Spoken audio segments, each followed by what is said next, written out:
itu yang selalu masuk dalam daftar orang terkaya di dunia yang kekayaannya 100% berasal dari saham, itu mulai berinvestasi pada umur 11 tahun. 11 tahun.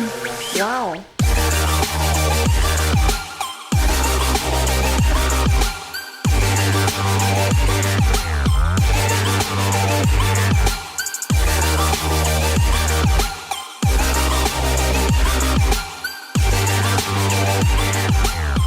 Hai Sobat Mula Milenia, apa kabar? Saat ini kita sudah bersama seorang narasumber yang luar biasa, yaitu Pak Hasan Zain Mahmud. Hai Pak Hasan, apa kabar? Alhamdulillah baik. Ya, Mas, aku tuh mau langsung tanya-tanya aja nih ya soal pasar modal. Sebenarnya gimana sih Mas pasar modal di era pandemi ini, terutama untuk anak-anak milenial yang seperti kita-kita ini gitu kan? Kan katanya itu kan suatu investasi yang menguntungkan. Sebenarnya ada, kalau mau mulai, maksudnya mau mulai mengikuti masuk ke ranahnya itu apa dulu yang perlu kita ketahui tentang pasar modal itu sendiri? Kalau boleh mulai dengan deskriptif, bangunan pasar modal itu minimal harus mengenal 3 aspek. Oh ya. Nah, namanya pasar. Pertama, instrumen. Instrumen itu barang-barang yang diperdagangkan di pasar. Oke. Yang kedua, institusi. Institusi itu orang-orang atau organisasi-organisasi yang masing-masing punya peran dalam perputaran. Yang ketiga, mekanismenya. Karena pasar modal adalah satu pasar yang heavily regulated. Aturannya sangat ketat, jadi mekanisme pasar perdana, pasar sekunder dan yang lain. Dan itu jadi sudah terstruktur ya, Mas ya, udah nggak bisa dipisah-pisah lagi tuh 3 yang tadi Mas sebutin itu. Minimal. Oh itu minimal. Berarti itu kalau mengenal pasar modal itu, pembangunannya harus mengenal itu. Tapi beginilah, saya kepengen sobat mula milenial. Saya kepengen mulainya jangan yang serius, tetapi yang sedikit ngompori gitu. Oh. Dikompor-komporin biar ini ya, biar tertarik. Ya, oke. Saya akan mulai dengan mengatakan bahwa tidak ada satupun orang kaya dunia yang kekayaannya bukan berasal dari pasar modal. Oh really? Ya, jadi orang terkaya ratus. Contohnya siapa tuh Mas? Kita bisa lihat misalnya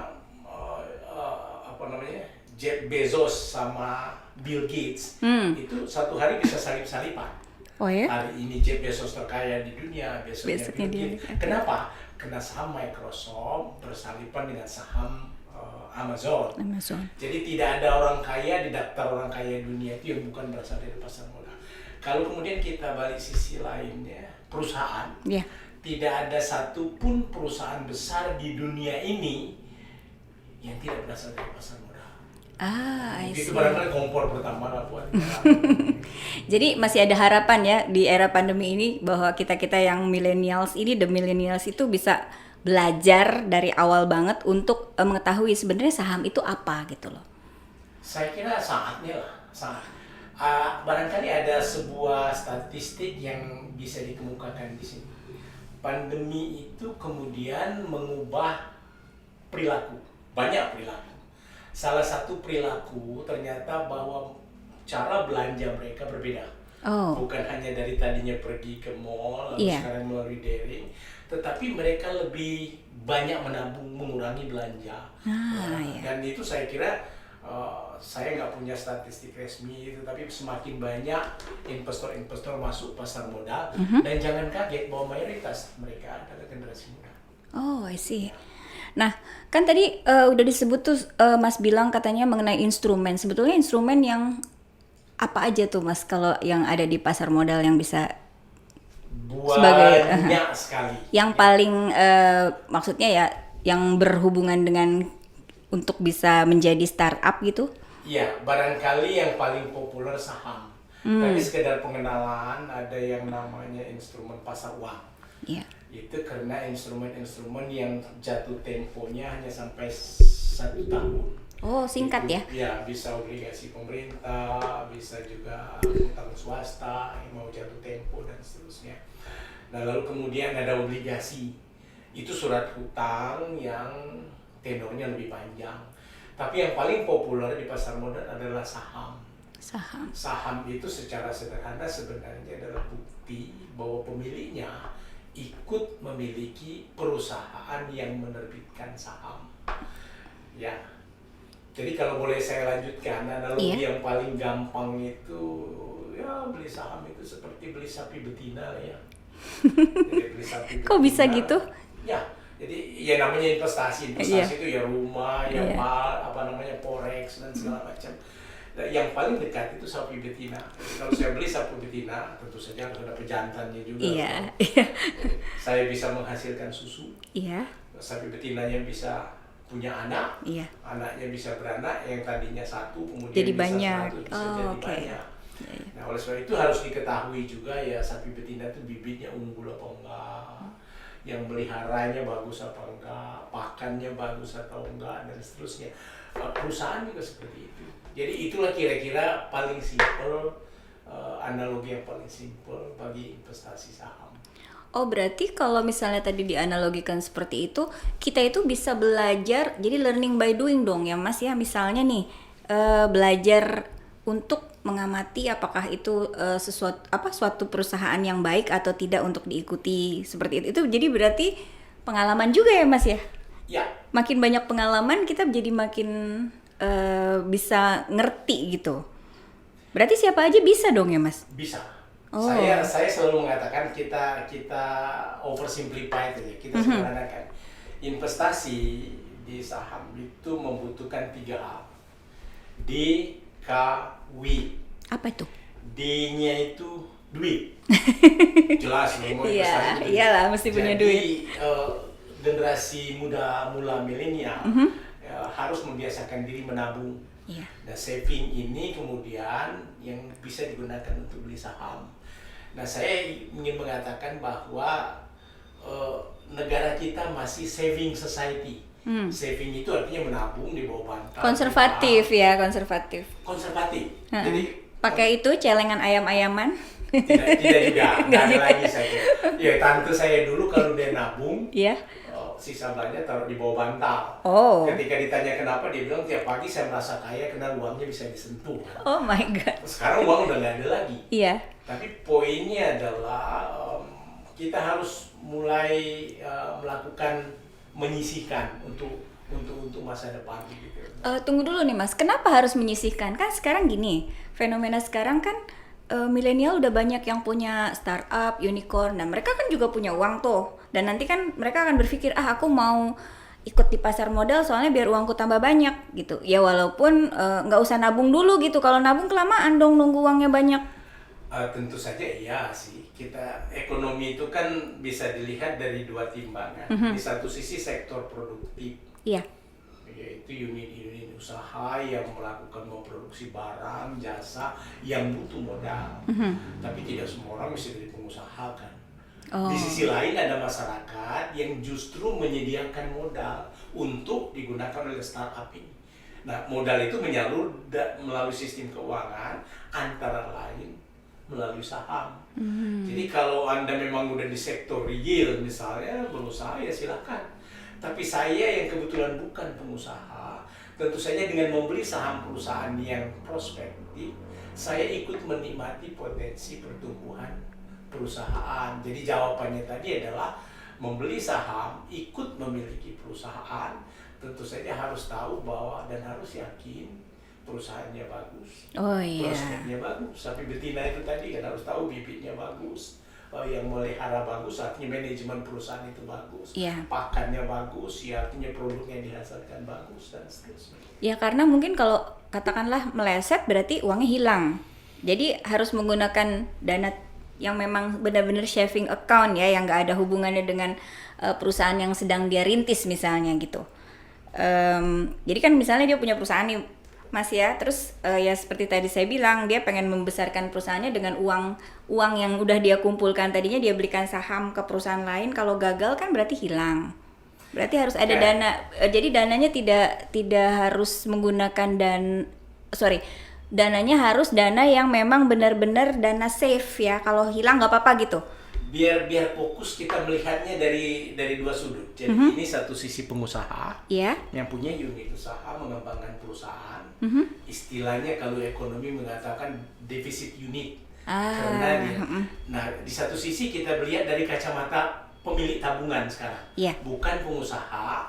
Mungkin dia self-employed, Iya, kayak dokter, kayak lawyer dan lain-lain, atau dia karyawan Iya. yang dapat gaji tetap. Dia bukan pengusaha kok.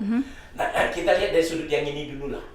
Dan itu betul, artinya alokasi secara psikologis, saya ambil diri saya, alokasi pendapatan seseorang itu ketika saya punya gaji, tentu pertama kali harus saya gunakan untuk foundation capital. Iya. Foundation capital itu ya untuk makan, sandang, pangan, kesehatan keluarga ini. Yang kedua, baru kemudian untuk berjaga-jaga, sakit, anak masuk kuliah dan seterusnya. Nah, di lapisan ini baru kemudian masuk ke dalam investasi yang memiliki risiko. Karena tabungan berjaga-jaga itu biasanya dia liquid, bisa diambil tiap saat, klaim asuransi dan lain-lain, tapi tidak ada risikonya. Iya. Tapi returnnya, ekspektasi keuntungannya terbatas. Nah, saham itu adalah di puncak kerucut ini setelah lapisan 1 dan 2 terpenuhi dan masih ada sisa pendapatan, barulah di sana. Karena ekspektasi keuntungannya lebih tinggi, Iya. tapi risikonya juga lebih tinggi. Oke. Jadi kalau I uang got that. makan digunakan untuk beli saham, nanti Bahaya. nggak makan, gitu ya. Atau misalnya dana untuk sekolah anak-anak gitu. Anak-anaknya nggak jadi sekolah kan gitu. Betul. Tuh, oh jadi gitu tuh Sobat Milenial ya. Udah mulai kelihatan nih terang-terangnya sedikit. Terus kalau mengenai institusinya sendiri, itu apa aja? Wah, Banyak, maksudnya, banyak sekali. Tapi barangkali minimal mereka harus tahu bahwa di sini ada yang namanya OJK. OJK Bapak Apa kami, tuh OJK? Otoritas Jasa Keuangan. Oke. Ini institusi yang dibentuk oleh undang-undang untuk mengawasi, membina agar pasar modal itu tidak bertransfer menjadi judi gitu. Agar di pasar modal itu fair, adil, iya. transparan dan segala macam. Ini dibentuk oleh undang-undang. The most powerful institution itu dalam bahasa mula milenial. Nah, yang kedua yang harus diketahui, Bursa Efek Indonesia. Bursa Efek. Karena ini tempat pasar itu tempat yang menyediakan fasilitas. Kalau dulu kita pakai jerit-jerit, lelang, sekarang sudah seluruhnya computerized, yes. Nah, yang menyediakan sistem perdagangan itu adalah Bursa Efek. Bursa Efek. Nah, tetapi kemudian mungkin 3 institusi aja dulu, ada piala. Karena untuk bertransaksi saham itu seorang nasabah harus melalui pialang anggota bursa. Jadi pialang itu adalah anggota bursa yang mendidik nasabah, yang menciptakan pasar, create market, dan selain filter. Jadi tidak boleh ada orang masuk ke bursa kecuali melalui pialang. Jadi pialanglah kemudian atas nama nasabahnya yang melakukan transaksi di bursa. Jadi untuk sementara 3 itu aja. Di Undang-Undang Pasar Modal itu ada 17-18 institusi. Ngobrolnya bisa sendiri. Ya nanti kita bertahap deh. Baik. Bersambung katanya gitu. Oke, nah terus satu lagi nih yang sering kita dengar ya, ada investasi bohong-bohongan katanya, yang bodong, yang ada malah apa sih istilahnya, maklarnya gitu, calo-calonya itu apa ya Bang ya maksudnya? Mas maksudnya? Kadang-kadang ada Ponzi games. Ponzi games? Ponzi games. What is it? Ponzi game itu ya saya mengaku bahwa saya bisa menggandakan uang. Oh, jadi saya ambil uang, saya pakai uang Anda, saya bayar 20% per bulan. Nanti orang yang di bawahnya seperti multi level itu datang masuk, saya bayar Andrea berdasarkan orang yang di belakang. Yang paling bawah kena tidak produktif sama sekali. Itu investasi Ponzi game. Nah, ini harus hati-hati. Iya. Bagi pemula, saya kira harus ada minimal 2 hal yang mesti dipegang. Apa itu? Yang pertama, investasi itu ada hukum besi. No pain, no gain. No pain, no gain. No guts, no glory. No return, no risk, no return. No risk, no return. Jadi kalau ada seseorang datang kepada kaum Kita mulai gitu ya, milenial, aha. dia bilang, ayo Pak, kembalikan uang Anda, tidak ada resiko, keuntungannya puluhan persen per bulan, sudah pasti dia bohong. Oh, that's Pasti bohong. Sebab kalau Hasan bisa menggandakan uang 20% per bulan dan tidak ada resiko, saya nggak perlu uang Andrea kok. Uang Iya. saya aja digandakan. Yeah, sama exactly. orang That's what I banyak. said. Itu satu pegangan. Yang kedua, setiap mobilisasi dana masyarakat di mana-mana, saya kan di seluruh negara seluruh dunia selalu ada undang-undang yang mengatur dan ada lembaga institusi yang mengawasi. Jadi tanya kalau ada pialang untuk membedakan mana pialang legal, mana yang ilegal. Tanya, Anda tuh pialang di mana? Izinnya dari lembaga mana? Minta surat izinnya gitu. Minta company profile-nya kalau perlu. Dan diawasi oleh undang-undang mana. Nah itu harus dipegang. Karena kita itu narrow sight. Mohon maaf, bukan maksud saya mengejek masyarakat Indonesia. Bener tapi bener. Karena dijanjikan keuntungan Langsung deh. Jadi langsung bermimpi menjadi kaya. Betul. Secara cepat. Iya, Dan iya. itu objek yang paling gampang ditipu-tipu oleh investasi bodong. Iya. Jadi hati-hatilah dan belajar. Belajar dan belajar dulu ya. Yang tiga tadi belum saya teruskan loh. Oh iya. Baru bicara duit kan. Iya. Duit K-nya itu kemampuan, W-nya waktu. Waktu barangkali tidak terlalu banyak karena sekarang sudah serba canggih. Jadi transaksi di bursa itu mohon maaf pakai HP sambil nongkrong di WC pun mau bisa lakukan itu. Nah yang tidak ada jalan pintas itu adalah kemampuan. Jadi harus terus-menerus belajar. Dan betul di bursa itu motorik kok, itu bukan pelajaran teori kok. Seperti orang berenang kan. Jangan coba-coba baca buku renang, ini gaya dada, ini gaya punggung, tiba-tiba nyebur, kelelap. Iya pasti. Jadi harus masuk di kolam renang sendiri, tidak. Boleh belajar teori, tapi lakukan di kolam renang. Itu sebabnya ya mulainya dari kolam yang cetek dulu. Iya, Dan betul. langsung nanti ke- Dan tidak gampang tergiur janji-janji orang-orang yang nggak bertanggung Betul, jawab ya. Betul. Terus kalau bedanya dengan kan kalau orang-orang kaya tuh saya suka lihat mereka itu punya kayak penasehat gitu loh, Mas. Itu apa namanya tuh Mas kalau kayak gitu?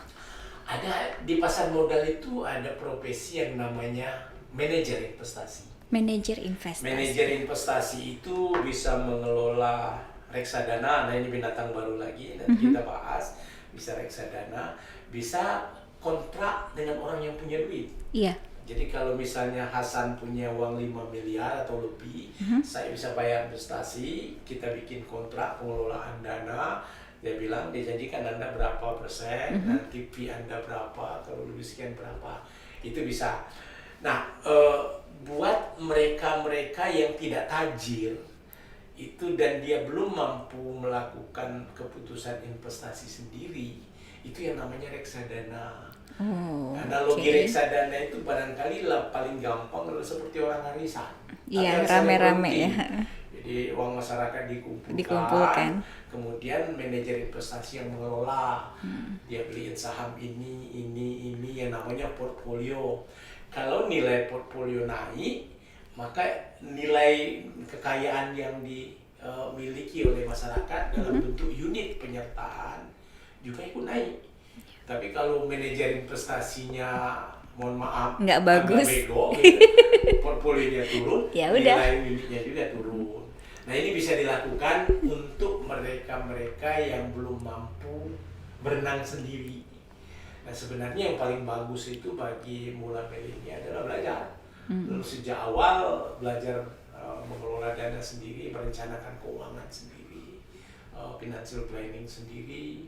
Dan satu hal yang barangkali juga saya tekankan, semakin dini mulai, itu semakin bagus. Dini itu maksudnya dari segi apa nih? Dari segi usia kah atau dari segi keberanian kita mulai gitu dengan nilai yang nggak terlalu besar atau gimana? Usia lah pertama kali. Oh. Karena pengalaman saya, itu keberanian berinvestasi loh ya, Iya. itu berbanding terbalik dengan usia. Kenapa bisa gitu? Lah, Hasan yang sudah berumur 70 tahun, Oke. pasti akan penakut mengambil resiko kan. Karena di sana ada anak, ada cucu, Oh, I ada see. keluarga. Tapi seorang pemula yang barangkali masih hanya memikirkan diri sendiri, tapi dia sudah produktif, dia pasti akan lebih berani. Oke. Dan sekedar kompor lagi itu Warren Buffett, saya nggak tahu ngeja ini sebenarnya Warren Buffett itu yang selalu masuk dalam daftar orang terkaya di dunia yang kekayaannya 100% berasal dari saham. Saham. Itu mulai berinvestasi pada umur 11 tahun. 11 tahun. 11 tahun. Wow. Makanya dia jadi orang terkaya kan gitu. Dengan kekayaan ya 86 miliar US dollar, berapa triliun silakan hitung sendiri lah. Ya, menarik banget ya. Kalau gitu berarti ini masih panjang lagi nih ceritanya nih Sobat Mula Milenial nih. Tapi oke lah, untuk awal rasanya sih sudah cukup dulu ya. Kalau nggak nanti kita jadi pusing. Well, sekali lagi terima kasih Mas Hasan udah gabung sama kita di Bermula Studio. Tapi mudah-mudahan ini nanti bisa ada lanjutannya lagi karena memang harus mulai dari awal. Tadi yang saya catat tidak mudah tergiur sama tawaran-tawaran yang nonsens dan terutama sekali sih ya berani untuk memulai ya. Dengan senang hati. Barangkali profesi yang tidak disebutkan oleh Andrea, saya adalah seorang pendidik. Jadi kalau ada sesuatu yang dari kristalisasi pengalaman seumur hidup di sektor keuangan bisa saya transfer kepada generasi muda, tentu saya akan merasa bahagia. Wah, terima kasih banget nih Mas. Kalau gitu kita pasti seneng banget dong dapat guru yang luar biasa ya, karena kan ini CV-nya udah panjang banget nih, saya nggak sempet nyebutin karena sampai sore nanti. Jadi nanti dibaca aja deh. Oke Mas, makasih banyak. Satu hal sebelum tutup, ada pesan untuk Sobat Mula Milenial? Mulailah dari awal. Mulailah dari awal. Jadi kalau saya suka guyon mengatakan Warren Buffett mulai berinvestasi pada umur 11 tahun. Iya. Hasan mulai berinvestasi pada umur 67 tahun.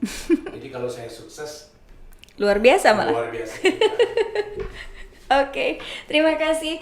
Baiklah Sobat Milenial, sekian dulu omong-omong kita tentang saham untuk milenial. Nah, nextnya pasti akan ada yang lebih asik lagi dan sampai kita ketemu. Bye.